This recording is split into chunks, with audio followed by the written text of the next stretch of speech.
ഈ വെള്ളയ്ക്ക് ഇട്ടിട്ടുള്ള പൂക്ക് കണ്ടപ്പോൾ തന്നെ നിങ്ങൾക്ക് മനസ്സിലായല്ലോ, വേറെ എങ്ങോട്ടല്ല പള്ളിയിലേക്കാട്ടോ ഇന്നത്തെ പൂക്ക്. എൻ്റെ അങ്കമാലി മാത്രം കണ്ടുവരുന്ന ഒരു പ്രതിഭാസം കേട്ടോ കുറേ മാട്ടിമാർ.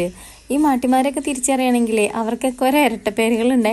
ആ ഇരട്ടപ്പേരുകൾ പറഞ്ഞു കഴിഞ്ഞാൽ എൻ്റെ ചേട്ടന്മാർ തന്നെ എന്നെ ഓടിക്കേണ്ടി വരും. അതുകൊണ്ട് ഞാൻ ആ പേരുകളൊന്നും ഇവിടെ പറയാനുള്ള, എന്നാലും ഞാൻ ചെറുതായിട്ട് പറയാം. കോംബ്ള മാട്ടി, ആലുവ മാട്ടി, ബോംബെ മാട്ടി, ഇങ്ങനെ പോകണ്ട മാട്ടിമാരുടെ കണക്കുകൾ. ഈ മാട്ടിമാരുടെയൊക്കെ കാരണഭൂതരായിട്ടുള്ള ഒരാളുണ്ട് കേട്ടോ. ആ ആളുടെ പെരുന്നാളാണ് കേട്ടോ നമ്മുടെ മാർട്ടിൻ ഡി പോറസ്. ഞങ്ങളുടെ അങ്കമാലിൽ ഞങ്ങളുടെ ഇടവകയെ പോലും ഞങ്ങൾ ആഘോഷിക്കാത്ത പെരുന്നാളാട്ടോ ഞങ്ങളുടെ മാട്ടിങ്കപ്പോളയിൽ ഞങ്ങൾ ആഘോഷിച്ചുകൊണ്ടിരിക്കണേ. അപ്പോൾ ഇത്തവണ എനിക്ക് സ്പെഷ്യലായിട്ടുള്ള പെരുന്നാളും കൂടിയാണ് കേട്ടോ.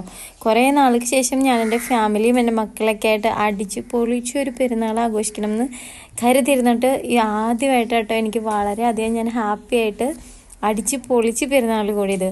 അങ്ങനെ പെരുന്നാളിന് തലേ ദിവസം ഉണ്ടല്ലോ പ്രസിദ്ധന്തി വായിച്ചൊക്കെ ഉണ്ട് കേട്ടോ. അപ്പോൾ അതിന് ഞങ്ങൾക്ക് ക്യാൻഡിലും പിന്നെ തലയിൽ വെക്കാനായിട്ടൊരു സാധനമൊക്കെ ഇട്ടിട്ടുണ്ടായിരുന്നേ. പ്രദക്ഷിണമൊക്കെ അടിച്ച് പൊളിച്ച് ഞങ്ങൾ പോകുന്നു കേട്ടോ. പള്ളിയിൽ കുർബാനയൊക്കെ കഴിഞ്ഞതിന് ശേഷം പിള്ളേർക്ക് കുറച്ച് ഇതൊക്കെ സാധനങ്ങളൊക്കെ വാങ്ങിച്ചു കൊടുക്കാനായിരുന്നു കേട്ടോ. അതൊക്കെ വാങ്ങിച്ചു.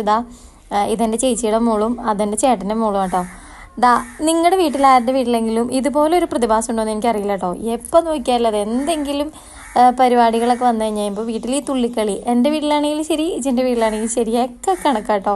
നിങ്ങളുടെയൊക്കെ വീട്ടിൽ ഇതുപോലെ ആണെങ്കിൽ നിങ്ങളൊന്ന് കമൻറ്റ് ചെയ്യണേ. അപ്പോൾ ഇന്നത്തെ ഈ പരിപാടി ഇവിടെ അവസാനിക്കും കേട്ടോ. അപ്പോൾ നമ്മുടെ പെരുന്നാളിലെ ലാസ്റ്റ് ദിവസമാണ് ഇന്ന്. നമ്മളങ്ങനെ കുർബാനയ്ക്കൊക്കെ പോയി പ്രദക്ഷിണം ഇറങ്ങാൻ സമയം കേട്ടോ. അപ്പോൾ ആ കണ്ടത് എൻ്റെ ഫ്രണ്ടാണ്. അവൻ ചെണ്ട വെട്ടണ ആളാട്ടോ. നല്ല സൂപ്പറാണ്ടോ എൻ്റെ ചെണ്ട വെട്ടൊക്കെ കാണാനായിട്ട്. പിന്നെ എനിക്ക് പ്രദക്ഷിണത്തിൻ്റെ ഉള്ളിൽ കൂടെ ഭയങ്കര ഇഷ്ടമുള്ള കാര്യമാണ് ഈ മുത്തുക്കട. എനിക്കത് ഭയങ്കര ഇഷ്ടമാണ്. അങ്ങനെ പ്രദക്ഷിണമൊക്കെ കണ്ടു, വെടിക്കെട്ടൊക്കെ ഉണ്ടായിരുന്നു.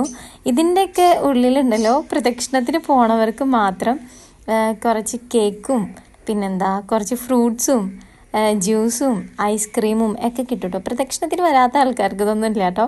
പക്ഷെ ഞങ്ങളുടെ കയ്യിൽ കുറേ ഉണ്ടായിരുന്നേ.